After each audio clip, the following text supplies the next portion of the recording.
All four Pevensie siblings in the Chronicles of Narnia ranked by their character arcs. The four Pevensie siblings, Peter, Susan, Edmund, and Lucy, are the heart of the Chronicles of Narnia, but not all of them are given the same due when it comes to effective individual narratives. Greta Gerwig may be adapting The Magician's Nephew first, which follows Diggory Kirke and Polly Plummer long before the Pevensies discover Narnia. Later on, the Pevensies' cousin Eustace Scrubb and his friend Jill Pole take up the mantle of going to Narnia the country is in need. Yet there is no denying that the Pevensies are the most remembered faces in the Narnia series.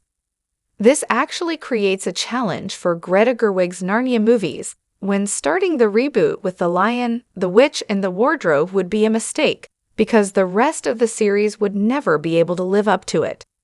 However, Netflix probably plans to bring the Pevensies to the big screen once again at some point, and the team will need to understand what works and what doesn't about each of their arcs. As they exist in the books, a couple of the siblings stand out as having the best stories about redemption, faith, and courage. Peter's arc is fairly basic and has been done many times before.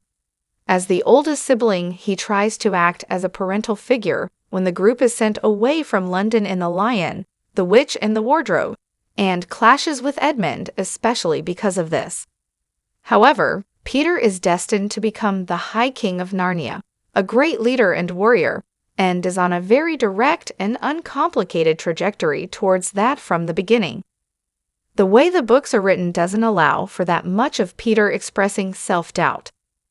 What could be a more interesting journey about the role Peter accepts within his family and in Narnia sometimes seems like figures, such as Aslan and Father Christmas, are simply handing it to him with little objection.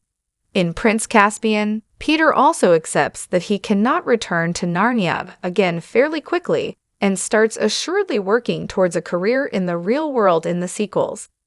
C.S. Lewis set out to tell a story of children fighting off evil, therefore empowering the children reading the books.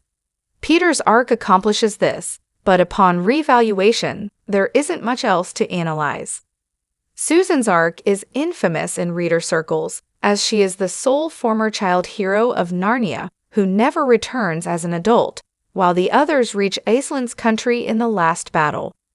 Lewis' novel doesn't offer the opportunity to delve into Susan's psyche, and what led to this, with the others offering a quick summarization that she became a shallow young woman and no longer believes Narnia ever existed.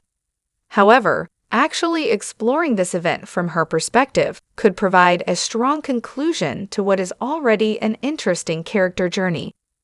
There is still an important story to tell concerning Susan about doubt and fear, and how that relates to her becoming a queen.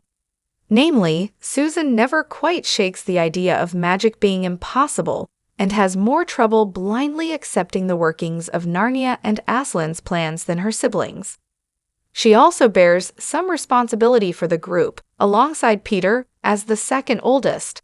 However, her understandable misgivings about being yanked back and forth between Narnia and the real world, and all that is jarring about this exist alongside her being a beloved queen.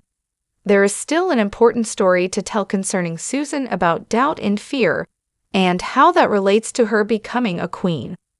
Lucy is a bigger symbol in the Narnia mythos, as the youngest, sweetest child who first finds Narnia and steps awestruck into the world of magic, bringing her family along with her.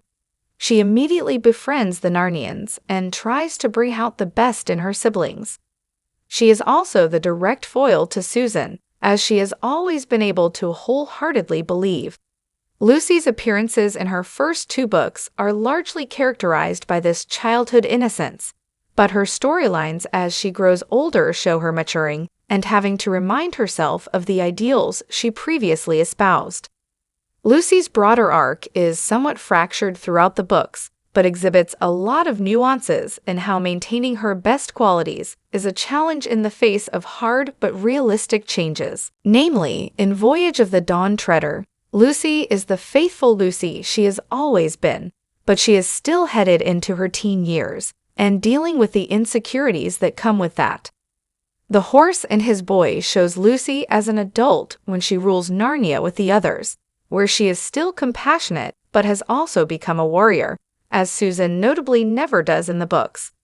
Lucy's broader arc is somewhat fractured throughout the books, but exhibits a lot of nuances in how maintaining her best qualities is a challenge in the face of hard but realistic changes. Edmund's arc is drastic, powerful, and stands out among the others when he does not immediately go on to become such a typical hero as Peter or even Lucy. The Lion, the Witch, and the Wardrobe does a pretty good job of making Edmund downright unlikable, while still acknowledging that he is a child who is capable of learning from his mistakes. He does this and becomes renowned in Narnia, specifically for strategy and counsel, rather than Peter's reputation, more focused on battlefield heroism. Edmund still has bad moments in the later books, clashing with Eustace and Caspian especially. However, this shows how, even though he has completed his major redemption arc, he can still be a flawed person.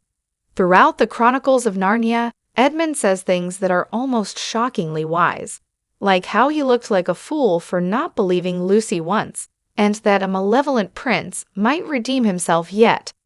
Edmund has the best of his siblings' stories in how he directly applies his worst mistake to being a better king than he ever could have been without it, becoming a perfect hero and a fiercely loyal Narnian.